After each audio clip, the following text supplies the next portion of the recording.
La parole à Boris Jamais-Fournier. Merci beaucoup, Monsieur le maire.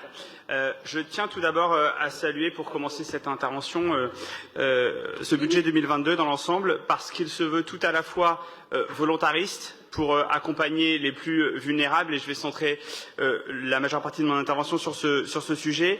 Il se veut aussi volontariste pour renforcer la reprise économique et volontariste pour financer les investissements au service des Parisiennes et des Parisiens. Et d'ailleurs, si, comme ça a été souligné dans les débats, la dette de la ville de Paris a augmenté d'environ 2 milliards d'euros entre 2014 et 2020, dans le même temps, le patrimoine de la ville a quasiment doublé, puisqu'il est passé de 25 milliards à 40 milliards. Et d'ailleurs, les observateurs les plus avisés de la question ne s'y trompent pas, puisque l'agence de notation Standard & Poor's a fait évoluer la perspective financière de la ville de Paris en la faisant passer de négative à stable, quand bien même on était dans un contexte terrible de crise Covid, celui que l'on connaît, et donc cela a permis à la ville d'atteindre la note globale AA, AA. C'est, malgré les vociférations de la droite qu'on entend depuis ce matin, la meilleure notation possible pour une collectivité. Je pense qu'il fallait le souligner avec le sérieux du budget qui est proposé aujourd'hui.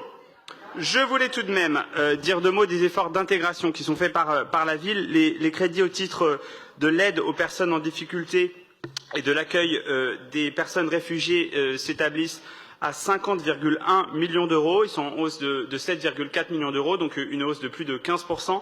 Il faut noter cette hausse conformément à la volonté de la ville de mettre en œuvre une politique de solidarité ambitieuse. Il s'agit de poursuivre les actions mises en œuvre pour soutenir les plus fragilisés par la crise sanitaire, par la crise sociale, et de permettre l'intégration des personnes immigrées. Oui, l'intégration, les étapes essentielles de l'intégration, quelles sont-elles?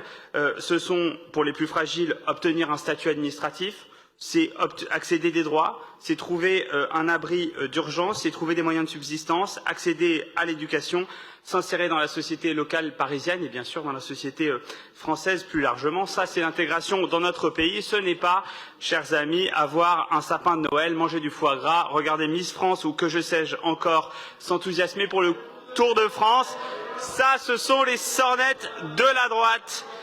L'intégration, c'est participer à une vie de loisirs et de culture à Paris, c'est pratiquer un sport, c'est valoriser ses origines et ses attaches culturelles, c'est participer à la vie citoyenne et associative.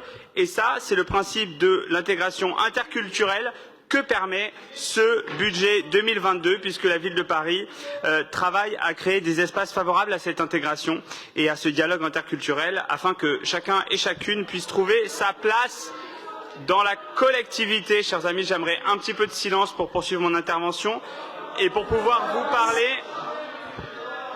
S'il vous plaît, vous laissez l'intervenant finir. C'est incroyable. Vous aurez tout le choix de lui répondre. Juste après, il vous reste 3 intervenants. C'est incroyable d'avoir si peu de respect pour la liberté d'expression. Donc, je voudrais dire que c'est notamment le cas. C'est notamment le cas de la maison des réfugiés qui est installée dans le 14e arrondissement. Allez-y, poursuivez. Non, mais est-ce qu'on peut arrêter les insultes, en fait? Je suis désolé, mais là, c'est insupportable. Est-ce que vous...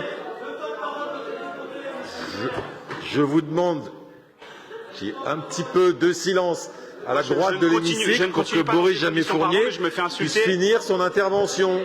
Je vous remercie. Allez-y, poursuivez, Monsieur Jamais-Fournier. Donc, je voulais dire deux mots de la maison des réfugiés qui est installée depuis 2 ans, depuis novembre 2019, dans le 14e arrondissement, qui est un lieu de formation, de débat et de recherche, un lieu culturel et qui permet l'apprentissage notamment du français, qui est une condition évidemment importante de l'intégration. En 2020, évidemment, elle a été très bousculée par la crise sanitaire, mais elle a continué sa programmation riche avec 34 partenaires, et elle a même profité de cette période pour lancer un site internet maisondesréfugiés.paris qui lui a permis d'organiser une journée mondiale des réfugiés de manière entièrement digitale. Et donc, au titre de l'année 2020, les associations Emmaüs Solidarité et Singa, qui sont gestionnaires de ce lieu, ont perçu des subventions de fonctionnement d'un peu plus de 400 000 euros. Ce sont donc grâce à ces actions que nous construisons une ville plus solidaire. Et donc, mes chers collègues, en conclusion, c'est un budget sérieux qui vous est présenté, car il permet de renforcer ce que nous nous attachons à construire, c'est-à-dire une ville-monde bienveillante, attractive, solidaire, ne vous en déplaise, chers amis des bancs de la droite, inclusive et portant des investissements pour les générations à venir dont vous vous foutez visiblement. Je vous invite donc à voter ce budget et je vous remercie.